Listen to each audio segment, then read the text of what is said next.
Shalom, selamat pagi Bapak Ibu Saudaraku yang dikasihi Tuhan. Salam sejahtera buat saudara semua dimanapun berada.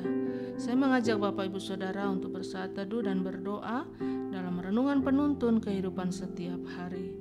Kiranya damai sejahtera dan sukacita oleh Roh Kudus senantiasa melimpah dalam hati dan kehidupan kita semua. Tema renungan kita hari ini, kesaksian kita. Ayat bacaan kita terdapat di dalam Galatia 1 ayat 11 sampai 24 dan di dalam ayat 23 berkata demikian. Mereka hanya mendengar bahwa ia yang dahulu menganiaya mereka sekarang memberitakan iman yang pernah hendak dibinasakannya, dan mereka memuliakan Allah karena aku.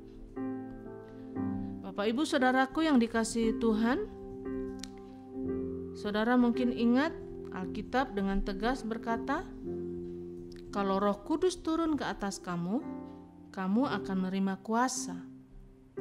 Dan pertanyaannya, kuasa untuk apakah itu?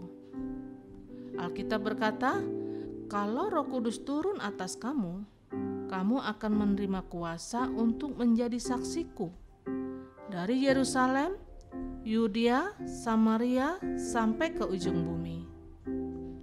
Berarti kuasa yang Yesus jelaskan di sini adalah kuasa yang erat sekali hubungannya dengan tugas kita sebagai orang percaya untuk menjadi saksi Tuhan.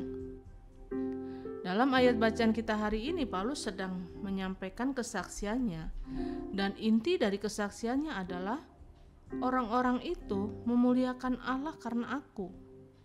Jadi yang Paulus maksudkan di sini bahwa kesaksian kita tidak boleh menjadikan orang memuliakan kita dan melupakan Tuhan, tetapi sebaliknya kesaksian kita harus membuat setiap orang memuji dan memuliakan Tuhan.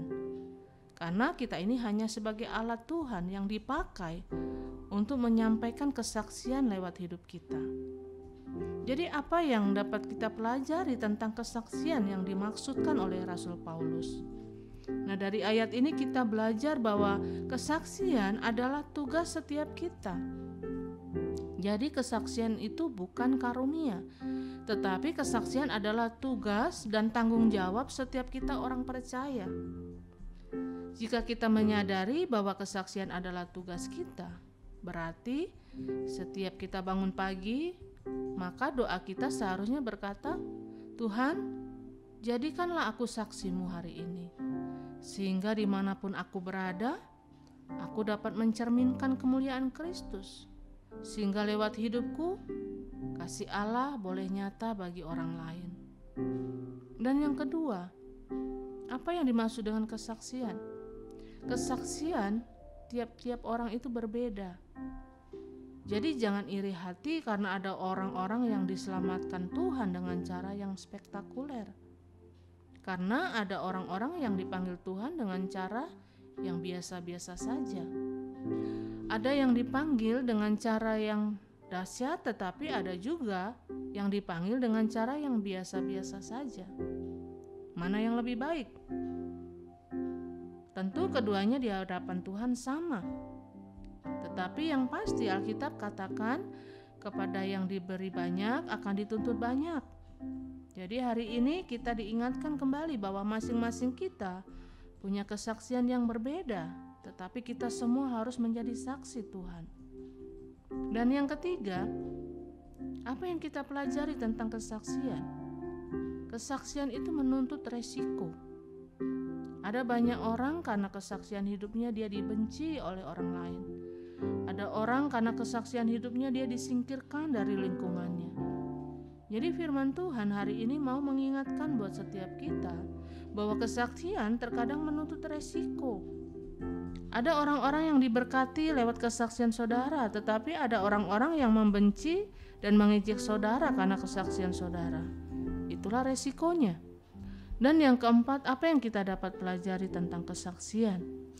Yaitu kesaksian kita harus membangun kita untuk masa depan.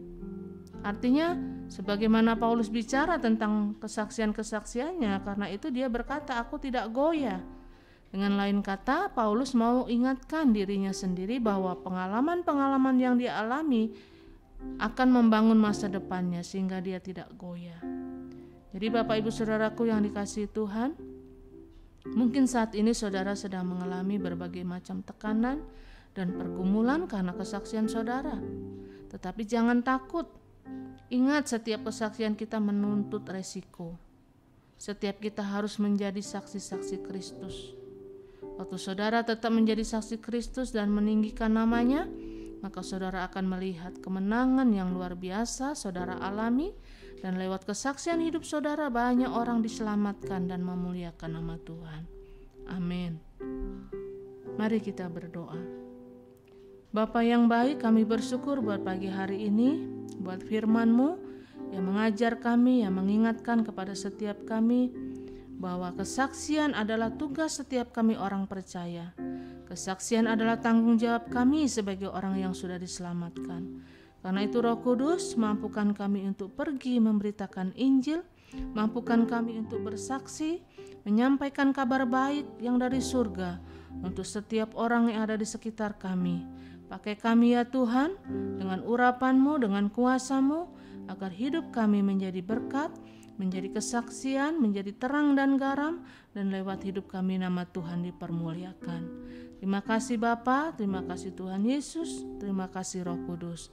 Di dalam nama Yesus kami berdoa. Haleluya. Amin. Kiranya berkat yang sempurna dari Allah Bapa kita, kasih karunia dari Tuhan Yesus Kristus, dan persekutuan yang indah dengan Roh Kudus menyertai kita semua dari sekarang ini dan sampai selama-lamanya. Maju terus dalam tuntunan Tuhan, tetap semangat, sampai jumpa esok hari dalam penuntun kehidupan setiap hari, dan Tuhan Yesus memberkati.